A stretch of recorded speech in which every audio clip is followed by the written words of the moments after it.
드린 오늘 이 시간에는 나를 버리지 마소서라는 제목으로 말씀 증거하겠습니다. 제목을 함께 따라하겠습니다. 나를 버리지 마소서. 오늘 이 제목에서부터가 오늘 다윗이 지금 얼마나 처절한 상황 가운데 있는지 하나님 앞에 자신을 버리지 말아 달라라고 지금 간구하는 그 기도를 보게 되어집니다.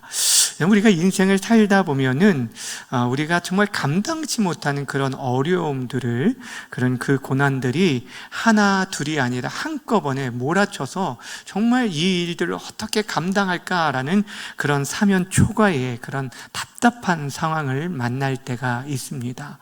때로는 우리들이 이제 연세가 많으신 분들이 많은데 육체의 연약함으로 인해서 그 일들을, 이런 몸이 아프면 사실 주변이 보이지 않잖아요. 그러니까 내 몸 하나 간수하기도 힘든 그런 상황인데도 불구하고 옆에서 누군가 좀 위로해주고 또 도와주고 해야 할 가까운 사람들까지 오히려 속을 썩히게 되어진다면, 거기다가 경제적으로 또 어려움까지 오게 됐다라고 한다면 사실 그 일들을 하나만 감당해도 어려운데 한두 가지가 아니라면 정말 감당하기 힘들게 될 것입니다. 오늘 이 다윗이 겪은 상황이 바로 그러한 상황이었어요. 오늘 시편 38편은 우리가 이 시편에 기록되어 있는 7편의 참회시 가운데 한 편입니다. 참회시라는 것은 자신의 죄에 깨닫고 하나님 앞에 회개하며 나아가는 시가 참회시입니다. 근데 그 가운데서도 그 자신이 이 다윗이 겪고 있는 상황을 굉장히 생생하게 보여주는 시가 바로 오늘 시편 38편입니다. 더 나아가 이 시편 38편은 그 표제어가 이전에 등장하지 않았던 그런 표제어입니다. 오늘 38편 표제어가 뭐라고 되어 있냐면 다윗의 기념하는 시라고 되어져 있어요. 여기 성경에 나와 있어요. 그러니까 38편 딱 밑에 보면은 본문을 1절을 시작하기 전에 그 앞에 나온 이 표제어는 원문에, 그러니까 히브리어 원문에 기록되어 있는 거거든요. 그러니까 지금 이 표제어는 굉장히 중요한 건데, 다윗의 기념하는 시, 이 기념한다는 건 어떤 축제를 즐기는 것을 얘기하는 것이 아니라 기억하는 것을 의미합니다. 그러니까 꼭 잊지 말아야 할 것, 이걸 반드시 기억해야 할 것, 그러니까 잊지 않도록 마음에 새기고 기억하도록 하기 위한 시라는 것입니다. 사실 다윗은 자신이 겪었던 그 뼈아픈 그 죄의 결과로 인하여서 그가 하나님의 징계 안에 놓이게 되었는데, 그 징계를 견디어내면서 하나님의 도우심과 은혜를 간구하고 있는 그런 시입니다. 그런데 이 시를 지금 공동체가 함께 기념하며 기도하며 그들이 간구하는 시로 삼았던 것은 무엇이냐면, 우리 인생들이, 다윗뿐 아니라 우리들이 그런 곤고한 상황들을 만나게 될 때 우리가 어떻게 나아가야 할지를 오늘 다윗이 자신이 처절한 그 고통 가운데 이 시를 통하여서 기념하게 만든 것을 보게 됩니다.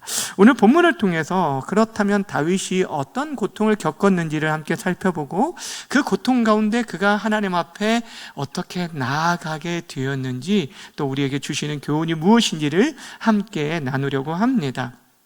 앞에서 말한 것처럼 우리가 하나의 고통만 당해도 힘든데 겹겹이 보통 우리가 말하는 설상가상의 그런 고통을 당하게 된다면 얼마나 힘들까요? 왜냐하면 삼중고라는 말을 들어보셨을 거예요. 겹겹이 세 가지의 고통, 보통 이게 보지 못하고 듣지 못하고 말하지 못하는 이 세 가지 고통을 보통 삼중고라고 얘기를 합니다. 근데 다윗이 지금 그러한 비슷한 삼중고의 고통을 겪고 있어요. 육체적으로, 또한 영적으로, 또 사회적인 관계 속에서 이런 고통들, 말할 수 없는 그런 고통을 겪었던 것을 보게 됩니다. 그 첫 번째 겪었던 고통이 육체적, 정서적 그 고통이었음을 말해주고 있습니다. 오늘 본문에 보면 2절부터 8절까지가 이 다윗의 처참한 그런 상태를 보여주고 있는데, 2절 말씀을 함께 읽도록 하겠습니다. 시작. 주의 화살이 나를 찌르고 주의 손이 나를 심히 누르나이다. 아멘. 여러분, 지금 주의 화살이 나를 쏜다, 찌른다라고 얘기를 하는데, 전쟁 가운데 근거리 공격하는 이 칼과 창보다 더 무서운 게 뭐냐면 화살의 공격이라고 말을 합니다. 그러니까 칼과 창은 지금 눈에 보이는 공격이기 때문에 어떻게든 피하든 하는데, 멀리서 어디서 나를 쏘고 있는지 모르는 그 화살의 공격은 굉장히 무섭다라는 거죠. 그리고 거기다가 지금 손이 나를 누르는데 그냥 여러분 힘 있는 손이 아니에요. 주위의 손이 나를 누른다는 거예요. 만약에 여러분 레슬링 선수가, 여러분 그 유도 선수가 우리를 누른다고 한번 생각해 보세요. 여러분 그 실감이 안 나면 양혜민 목사님이 여러분을 누른다고 생각해 보세요.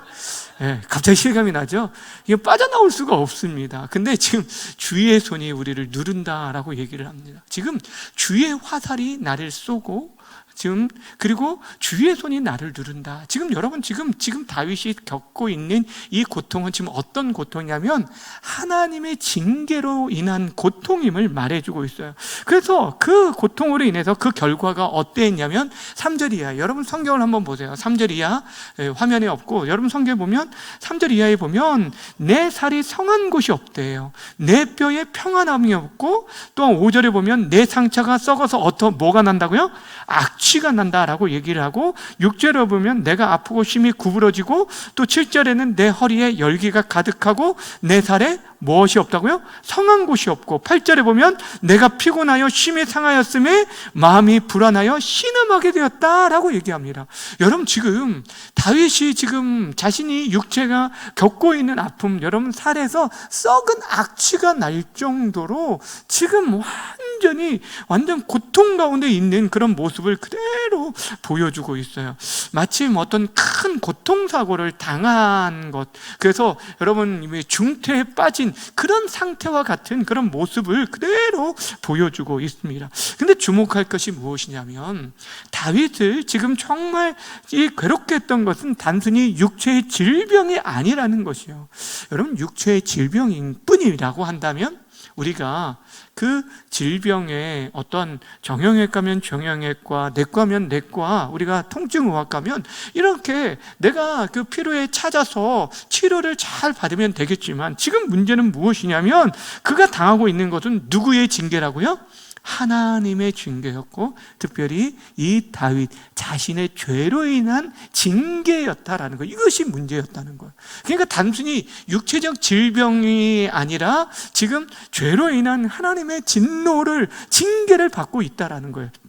오늘 본문에 보면 3절에 보세요. 여러분 성경에 보면 나의 죄로 말미암아 내 뼈에 평안이 없나이다 라고 얘기하고 있고, 4절에서는 내 죄악이 내 머리에 넘쳐서 무거운 짐 같다 라고 얘기하고 있고요, 5절 후반절에 보면은 내가 우매한 까닭이다, 어리석음으로 인해서 죄로 인하여서 지금 이런 고통을 당한다 라고 얘기하고 있어요. 많은 학자들이 이 시가 어떤 것을 배경으로 하냐, 그 배경이 다윗이 밧세바를 범한 사건과 연결시켜주고 있어요. 그 간음죄, 여러분 이 다윗이 실질적으로 한순간에, 여러분 그가 즐겼던 그 쾌락이 얼마나 오래 갔겠습니까? 그렇지 않을 거 아닙니까? 그런데도 불구하고 그 죄의 결과는 다윗의 인생을 송두리째 흔들어 놓아버렸다는 거예요.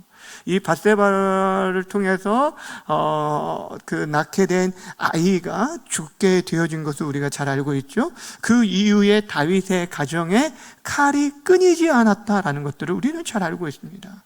다윗이 몰래 범죄를 하고 간음을 했지만 그의 아내들은 백주의 그런 통간을 당하는 그런 어려움들이 있었던 것을 우리는 잘 알고 있다라는 거예요. 죄의 결과로 인해서 지금 다윗이 그 영혼과 육체가 처절하게 무너진 것을 보게 됩니다. 근데 그뿐 아니었어요. 그는 관계적인 고통도 겪었어요. 육체적인 고통뿐 아니라 관계적인 고통을 겪었다라고 얘기하고 있어요. 앞에서는 말한 것처럼 여러분, 누군가 아프면, 가족 중에서 한 사람이 아프면 그 옆에서 누군가 위로를 해주고 도와주기만 해도 얼마나 힘이 되겠습니까? 그런데 그 옆에서 함께하고 위로해 줄 거라고 믿었던 가족조차 그를 돌아서고 버렸다라고 한다면 이것만큼 그런 상처가 어딨겠습니까? 소외됨을 겪고 아픔을 겪게 되었다라는 것이에요. 오늘 다윗이 그려 있습니다. 11절 말씀 함께 읽습니다. 시작. 내가 사랑하는 자와 내 친구들이 내 상처를 멀리하고 내 친척들도 멀리 섰나이다. 아멘. 여러분, 욥의 아내를 기억하십니까? 욥이 자신의 그 아들들이 한순간에 다 하루 만에 다 죽게 되고 모든 재물들을 그 재산들을 잃게 되어진 순간 이 욥이 하나님을 이렇게 원망하기보다는 하나님 앞에서 처절하게 엎드리면서 이렇게 기도하게 되어졌는데 이런 모습 그리고 거기서 그치지 않고 이번에는 이 사단이 그의 몸을 쳐가지고 몸이 종기가 나서요 이 기화로 자기의 몸을 막 긁을 정도의 그 비참한 상태가 되었어요. 그때 여러분 옆에서 가장 위로해 줘야 할 사람이 누굴까요? 욥의 아내였어요. 근데 욥의 아내가 뭐라고 얘기하냐면 하나님을 저주하고 죽으라고 얘기를 하는 거예요. 그러니까 지금 옆에서 그렇게 혼자 의로운 척 하지 말고 지금 하나님이 징계해 있는데 그 가운데서도 하나님 원망하지 않고 오히려 그의 입술로 하나님을 찬양하는 이 욥이 아내 입장에서는 이해가 되지 않은 거죠. 그러니까 하나님을 차라리 욕하라고 얘기를 하는 거예요. 그러면서 결국에 이 욥을 떠난 일도 있었는데 오늘 다윗이 주변에 그의 가족들이 그러했다라는 거예요. 내가 사랑하는 자, 내 친구들, 그들만큼이라도 누군가 나를 알아주면 다른 사람이 주변에 있는 모든 사람이요 나를 이해하지 못해도요 한 사람만 나의 사랑하는 가족이 이해만 해줘도 그것이 힘이 되고 위로가 될 텐데 그런 사람까지도 처절하게 그를 외면해 버린 거예요. 요즘 말하면 그 어려움을 당한 자를 저 사람 무슨 큰 죄를 지어서 저런 큰 천벌을 받는 것이 아닌가 하면서 그를 멀리했다라는 것입니다. 여러분은 사람이요 어떤 그 형통할 때는 주변에 사람들이 많이 모이는데 그런데 그 사람이 많은 것들을 잃어버리게 되어지면 주변에 뿔뿔이 흩어지는 것들을 우리는 쉽게 보게 됩니다. 저는 그런 일들을 사실 보았어요. 근데 그때에도 끝까지 남아있는 사람들 그 사람들이 정말 귀하죠. 너무너무 귀하죠. 이제 저희 아버지가 그 50대 딱 50살의 나이에 저희 나이에 쓰러지셨었어요. 근데 쓰러지고 이제 정말 이제 병원에만 계속 계시고 이게 한쪽 마비가 되셔서 이제 그렇게 생활하다 보니까 그 전에 정말 친구들이 정말 많았었는데 그 50의 젊은 나이에 그렇게 쓰러진 다음에 사람들이 조금씩 떨어지기 시작하더라고요.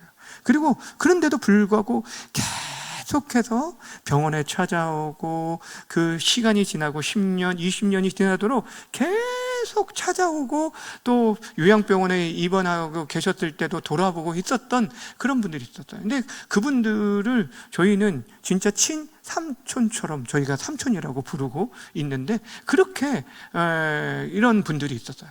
근데 무엇을 얘기하냐면 우리의 주변 속에 진짜 힘든 게 뭐냐면 가까이 있는 사람들도 우리를 떠나보낼 때가 있다는 거예요. 이런 고통을 지금 다윗이 겪었어요. 근데 거기서 그치지 않아요. 그 틈을 이용해서 원수들의 음모와 공격까지 있었던 것을 보게 됩니다. 오늘 본문 12절 말씀 함께 읽겠습니다. 시작. 내 생명을 찾는 자가 올무를 놓고 나를 해하려는 자가 괴악한 일을 말하며 종일토록 음모를 꾸미오나. 자 보세요. 내 생명을 찾는 자가 올무를 놓았어요. 걸려 넘어지게 하는 거, 음모를 꾸민 거죠. 그리고 나를 해하려는 자가 괴악한 일을 말했다. 있지도 않은 일들을 가지고 비방했던 것을 보게 되어집니다. 종일토록 음미를 꾸몄다라고 얘기를 하고 있는 것입니다.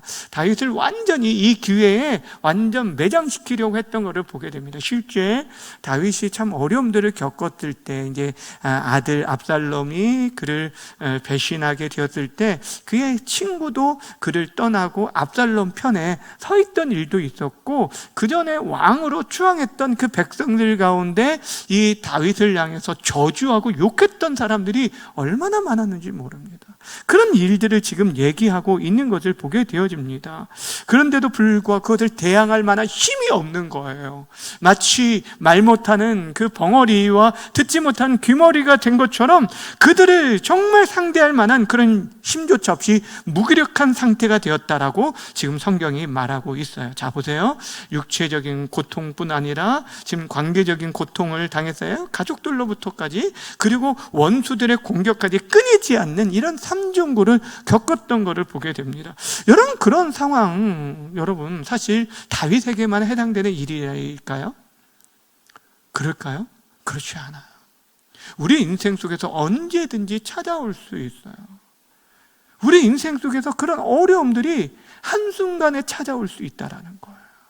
그런데 그럴 때 그런 문제 속에서 우리가 어떻게 그 사면초가의 상황을 우리가 이겨낼 수 있을까? 무엇을 해야 하는가? 오늘 다윗이 이런 고통 가운데 어떻게 하나님께 나아갔는지 오늘 성경이 우리에게 말해주고 있어요. 다윗에게 배울 수 있는 게 무엇이냐면, 그는 지금 이 고통스러운 상황 속에서 자신의 어떤 질병을 치료해달라고 구하지 않았습니다. 물론 우리의 질병의 문제에 있어서 그 질병을 치료해 줄 것을 구해야 합니다. 하나님은 치료의 하나님이라고 말씀하셨기에 여러분, 우리의 질병을 낫기를 위해서 기도해야 하고, 우리의 문제에 대해서도 낫기를, 해결되기를 우리는 계속적으로 구하고 찾아야 합니다. 그런데 다윗은 그보다 더 중요한, 지금 이 모든 문제가 자신의 뭐로 인함이냐면 죄로 인한 하나님의 징계였기 때문에 지금 하나님과의 자신의 뭐가 생긴 거예요? 간격이 생긴 거예요. 죄로 인한 그 간격들, 그 관계가 깨어짐에 대해서 하나님 나를 버리지 마십시오. 이게 무슨 기도냐면, 지금 이 하나님, 이 관계에 회복되게 해주십시오. 나를 버리지 마십시오. 내가 지금 하나님 내 죄로 인해 이런 어려움들을 당하고 있지만 이 고통 가운데서도 하나님 나를 끝까지 붙들어 주십시오. 포기하지 마십시오라고 간구하는 그런 모습을 보게 된다라는 거예요. 왜냐하면 다윗은 진정으로 두려웠던 것은 지금 자신이 겪고 있는 그 아픔, 질병의 아픔보다 하나님의 버림을 받은, 영적으로 완전히 끊어지는 것을 가장 두려워했다라는 거. 여러분, 이것이 참 정말 이것이 중요한 기도예요. 왜냐하면 여러분, 우리들이 겉으로는 하나님의 사람들로 이렇게 서 있지만, 만약에 하나님의 영이 우리 가운데 전혀 함께하지 않는다면, 우리들이 줄기차게 기도를 하지만 그 기도에 하나님께서 전혀 귀를 기울이지 않고 응답하지 않는다고 한다면, 우리가 애쓰고 수고하는 그 모든 것이 여러분 하나님께 상달되어지지 않는다라고 한다면, 여러분 그게 무슨 소용이 있겠습니까? 그러기에 우리에게 정말 중요한 것은 뭐냐면, 하나님과 우리의 관계가 올바른 거예요. 그 관계가 끊어지지 않는 것, 이것이 너무너무 중요한 일이라는 것이에요. 그래서 오늘 이 다윗은요, 이 시를 시작하는 시작점에서, 그리고 마치는 마침표에서 하나님을 향한 애절한 부르짖음으로 시작하는 것을 보게 되는 거예요. 1절 말씀 함께 읽겠습니다. 시작.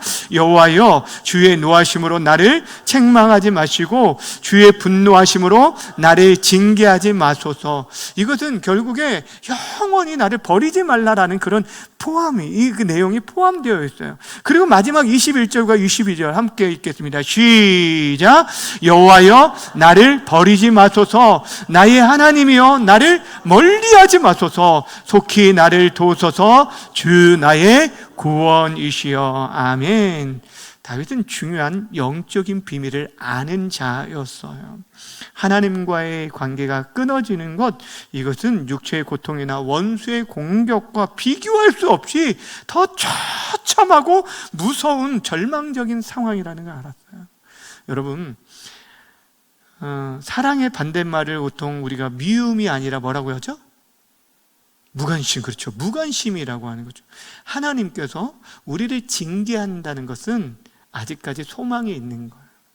우리가 부모가 자녀를 때리고 야단치는 것은 이 아이를 아직까지 뭐하지 않았기 때문에요? 포기하지 않았기 때문이잖아요. 그렇잖아요. 근데 성경에 보면 육이라는 게 있어요. 하나님이 내어버리신다, 버려두신다, 그냥 그대로 놔두는 거예요. 그냥 그 죄악된 마음, 그 하나님 없이 살아가고 강팍한 그 마음, 그 바로의 마음을 강팍하게 했던 것처럼 그대로 내어버리는 순간, 이것은 유기가 되어지는 거예요. 바로 이것이 가장 무서운 것이라는 것을 아는 사람만이 하나님의 도우심을 구하면서 엎드리게 되는 거예요. 시편 51편에 보면 다윗이 이 밧세바를 범한 사건에 대해서 나단 선지자의 책망을 받고 하나님 앞에 회개하며 기도하는 기도가 쭉 길게 아주 자세하게 기록되어 있는데, 그 가운데 다윗이 이러한 기도를 올리게 됩니다. 11절과 12절 말씀을 함께 읽을까요? 시작. 나를 주 앞에서 쫓아내지 마시고 주의 성령을 내게서 거두지 마소서. 주의 구원의 즐거움을 내게 회복시켜 주시고 자원하는 심령을 주사 나를 붙드소서. 아멘. 나를 주 앞에서 쫓아내지 마십시오.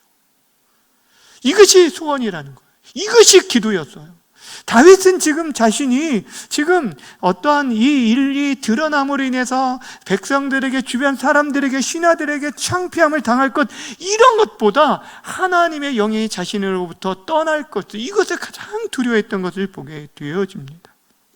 사랑하는 여러분, 다윗은 하나님과의 관계 회복을 가장 중요하게 여겼기 때문에 지금 그는 그 고통의 상황 속에서 다른 어떤 것보다 하나님만을 바라보고 사람을 의지하지 않고 하나님만을 바라보며 나아간 것을 보게 됩니다. 15절, 여호와여 내가 주를 바라싸우니 내 주 하나님이 내게 응답하시리이다. 이런 확신이 있어요. 내가 지금 주님을 바라봅니다. 내가 다른 사람들을 바라보지 않고 어떠한 해결책, 전문가를 찾고 이 분야의 그런 권위자를 찾지 않고 내가 하나님만을 찾겠습니다. 하나님만이 이 문제의 진정한 해답되심을 믿습니다 라고 간구하는 것을 보게 됩니다. 그러면서 철저히 자신의 죄를 자복하고 회개하는 것을 보게 되죠. 18절 말씀 함께 읽습니다. 시작. 내 죄악을 아뢰고 내 죄를 슬퍼함이니이다. 아멘. 자신의 죄를 숨기지 않았어요. 변명하지 않고 정당화시키지도 않았어요. 하나님 앞에 정직하게 엎드리며 통회하며 주님의 자비와 긍휼을 구하며 나아갔어요. 이것이 다윗의 위대함이었습니다. 그가 절망 속에서도 다시 일어날 수 있는 힘이 바로 여기에 있었다라는 사실입니다. 다윗은 지금 육체적 고통이 매우 심하고 관계적 단절 속에서 원수의 공격이 그치지 않는 그런 상황에 있었지만 진정한 문제 해결이 누구신지를 잘 알고 있었다라는 것입니다. 그러기에 나를 버리지 마시고 나를 멀리하지 마시고 나를 도와주십시오 라고 하면서 뭐라고 하냐면 주 나의 구원이시여 라고 고백했어요. 따라합시다. 주 나의 구원이시여. 주 나의 구원이시여. 결국에 주님만이 나의 구원 되십니다 라는 그런 고백을 드린 거예요. 주님만이 나의 구원입니다. 나를 이 깊은 절망 가운데 육체적인 고통과 관계적인 파괴와 또한 원수들의 공격으로부터 보호해 주시고 지켜주실 분은 하나님밖에 없기에, 그런데 그 하나의 문제에만 우리는 집착을 하게 됩니다. 때로는 이 모든 총체적인 문제가 하나님의 징계로부터 발생했습니다. 다시 말씀드리면 죄로 인한 하나님의 징계로 이 세 가지의 고통을 겪게 됐는데, 우리들은 우리 인생의 겉으로 나타나는 문제 하나만을 집중을 합니다. 그리고 그 문제만 해결되기를 바라는 것이죠. 예를 들면 여러분, 어떤 몸에 상처가 있으면 그 상처, 겉에 나는 상처만 치유하면 될 것 같아 보일 때도 있죠. 그래서 그것을 치료하기도 합니다. 그런데 여러분, 예를 들어서 내 몸에 감기 바이러스가 침투했다라고 해봅시다. 이 감기 바이러스가 침투했으면 겉으로 나는 증상들이 여러 가지가 있어요. 뭐가 있을까요? 열이 나기도 하고 콧물이 나기도 하고 그리고 두통이 있고 뭐 여러 가지 이런 재채기를 하든지 그렇잖아요. 근데 콧물이 난다라고 해서 여러분 코만 틀어 막으면 이게 문제가 해결될까요? 네, 열이 난다고 해서 여러분 우리가 그 열만 식히면 문제가 해결될까요? 아니라는 거예요. 그 원인 되는 감기 바이러스를 잡아야 해결이 되는 것처럼 우리 인생에 지금 이 다윗이 겪고 있던 모든 문제는 죄에 대한 하나님의 징계였기 때문에 하나님 앞에 철저히 회개하며 나아가는 것이 중요했고, 또한 하나님의 도우심이 필요했다라는 거예요. 하나님께서 그 모든 상황을 역전시켜 주셔야만 이 모든 상황을 이겨낼 수 있다는 것을 믿었다라는 거예요. 그래서 하나님, 나를 버리지 마십시오. 나를 멀리하지 마십시오. 나를 좀 도와주십시오. 주님만이 나의 구원이십니다 라고 지금 나아가는 것을 보게 됩니다. 자, 그렇다면 여러분, 이 시편 38편을 통해서 우리에게 주시는 영적인 교훈이 무엇입니까?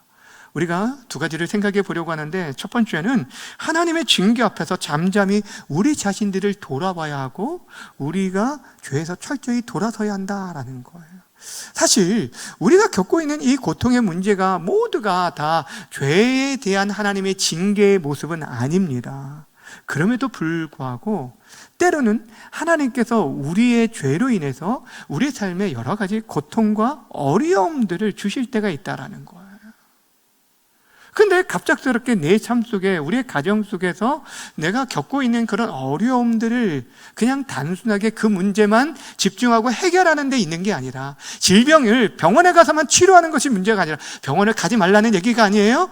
가서 치료하는데 하나님께서 나에게 지금 이 시간들을 통하여서 자녀들과 겪는 갈등과 어려움들을 통해서 하나님께서 나 자신을 돌아보게 하시는 것들, 나에게 원하시는 것이 무엇인가를 우리가 깊이 그 시간들을 통해서 우리 자신을 돌아보는 시간이 필요하다라는 것이죠.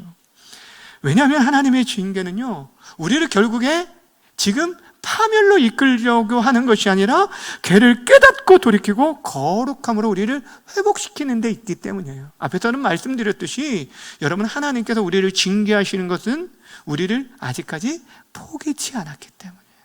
우리를 정결케 하기 위함이에요.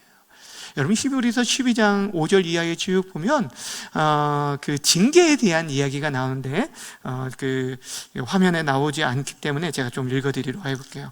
히브리서 10장 5절 이하에 보면 이렇게 그 말씀하고 있어요. 12장이죠. 12장 5절 이하에 보면 이렇게 말씀하고 있어요. 아들들에게 권하는 것 같이 너희에게 권하면 하는 말씀을 잊었도다 하였더니, 내 아들아, 주의 징계하심을 경히 여기지 말며 그에게 꾸지람을 받을 때에 낙심하지 말라. 주께서 그 사랑하시는 자를 징계하시고 그가 받아들이는 아들마다 채찍질 하심이라 하였으니, 너희가 참음은 징계를 받기 위함이라. 하나님이 아들과 같이 너희를 대우하시나니 어찌 아버지가 징계하지 않는 아들이 있으리요. 징계는 다 받는 것이거늘 너희에게 없으면 사생자요 친아들이 아니니라. 또 우리 육신의 아버지가 우리를 징계하여도 공경하였거늘 하물며 모든 영의 아버지께서 더욱 복종하며 살게 하려 하지 않겠느냐. 그들은 잠시 자기의 뜻대로 우리를 징계하거니와 오직 하나님은 우리의 유익을 위하여 그의 거룩하심에 참여하게 하시느니라 라고 얘기했어요. 여러분, 무엇을 얘기하고 있냐면, 하나님께서 우리를 징계하시는 것은 우리를 포기치 않기 때문이에요.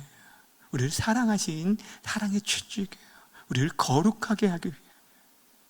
여러분, 이 시대에 구별된 하나님을 사람으로 살아가게 하기 위해서 때로는 여러 가지 어려움과 갈등을 겪을 때마다 우리는 이 시대의 방식이 아니라 세상 모든 사람들이 다 이 길이 맞는 길이야 라고 얘기하지만 그 넓은 길이 아니라 하나님이 기뻐하시는 좁은 길을 걸어가는 게, 정말 우리 아이들 요즘 정말 어려운 시대에 살아가고 있어요. 그런데 그 아이들에게 정말 우리들이 어떤 가치를, 여러분들이 만났을 때 우리 아이들에게 어떠한 사상들을, 어떠한 것들을 우리 아이들에게 보여주고 말하고 행동하고 있는지, 우리 자녀들에게 무엇을 심겨주고 있는지 한번 보라라는 것이에요.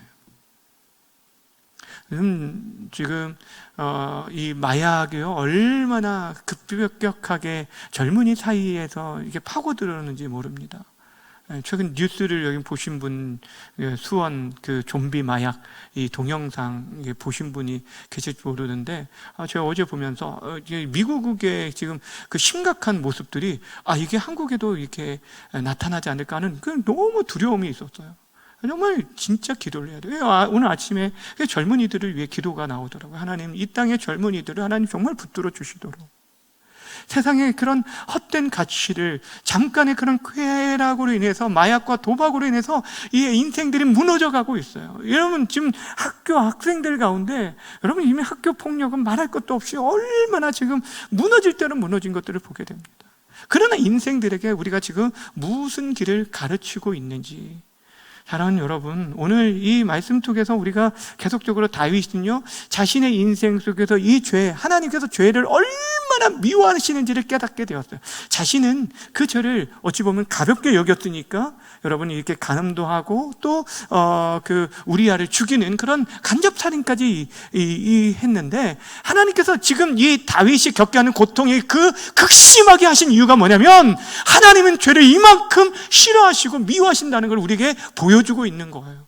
여러분, 우리 인생에 겪는 그 육체의 고통보다 더 무거운 것이 죄의 무게입니다. 왜냐하면 예수님께서 우리 죄를 대속하시기 위해 십자가에 피 흘려 죽으신 것, 이것이 바로 그 피의 값이 죄의 무게라는 것을 보여주고 있는 거예요. 그러니 우리들이 우리의 인생의 징계 속에서 하나님 앞에 돌이킬 것이 무엇인지, 우리 안에 있는 작은 죄라도 철저히 돌이키고 하나님 앞에 회개할 수 있는 저와 여러분 되어주시기를 주님의 이름으로 간절히 축원합니다. 두 번째는, 우리의 소망은 오직 하나님께서, 우리의 구원은 오직 하나님께만 있기에 하나님께만 우리가 소망을 두고 하나님만 바라보고 하나님께 엎드려야 할 것을 다시 한번 계속해서 다윗은 우리에게 말씀해 주고 있습니다.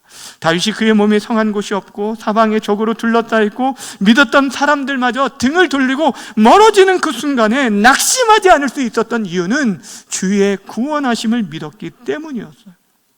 그러면서 계속적으로 아까 2절부터 8절까지 계속 고통에 대한 얘기를 했잖아요. 온몸이, 여러분 이 몸에서 상한 곳이 없고 살에서 썩은 악취가 날 정도로 그렇게 고통하고 있었는데 9절에서 이런 놀라운 고백을 해요. 9절 한번 읽어볼까요? 시작. 주여, 나의 모든 소원이 주 앞에 있사오며 나의 탄식이 주 앞에 감추이지 아니하나이다. 아멘. 아멘.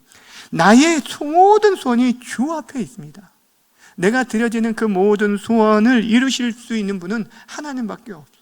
그리고 또한 나의 지금 모든 탄식이 주 앞에 감추이지 않는다는 것은 하나님께서 아신다라고 얘기하고 있는 거예요. 그러니까 하나님을 찾는 거예요. 지금 그 고통의 순간 속에서도 내가 지금 징계를 받고 책망을 받고 있는 중에 있지만 그럼에도 불구하고 나의 간구를 하나님께서 들어주심을 믿는 거예요. 그 믿음을 가지고 하나님 앞에 나아가는 그런 모습을 보게 되어집니다. 사랑하는 여러분, 너무너무 중요한 것 아닐까요?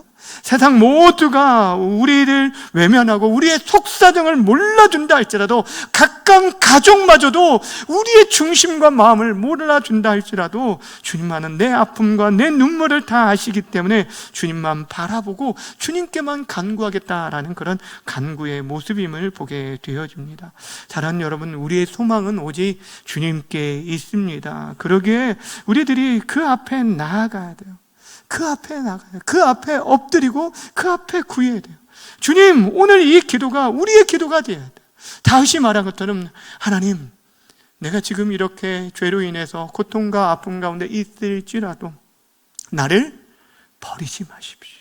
나를 멀리하지 마십시오. 나를 도와주옵소서. 주 나의 구원이시여 라는 이 고백이 저와 여러분의 고백이 되어주기를 바랍니다. 다윗은 그 몸과 관계와 환경과 원수의 그런 위협 가운데서도 불구하고 낙심하고 절망하고 탄식으로 끝나지 아니하고 하나님 앞에 나아가며 오늘 다윗의 기념시를 기억하도록 하기 위한 시를 지은 것을 보게 됩니다. 사랑하는 여러분, 이 기도가 우리의 기도가 되어지기를 원합니다. 하나님은 지금도 우리가 고통 가운데 부르짖는 그 신음하는 소리도 들으시고 응답하시는 분이라고 말씀하고 있습니다. 여러분, 정말 울부짖고 싶을 때가 있어요. 정말 어떤 때는 화가 막 머리까지 치밀어 오를 때도 있고요. 감당하지 못하는 그런 어려움들을, 그런 아픔들을 겪을 때가 있어요. 자녀를 양육하는 가운데서도, 또 인생에 만난 문제에 있어서도, 관계의 그런 파괴로 인해서 올 때도 있습니다. 그럼에도 불구하고 다른 여러분, 우리의 소망, 우리 주님이십니다. 그분 앞에 여러분 나올 수 있다는 것도 너무 감사한데, 그분 앞에 아뢰시길 바랍니다. 정직하고 진실하게 우리의 삶을 아뢰므로 말미암아서 하나님이 정말 우리 인생 가운데 친히 가까이 하시는 것.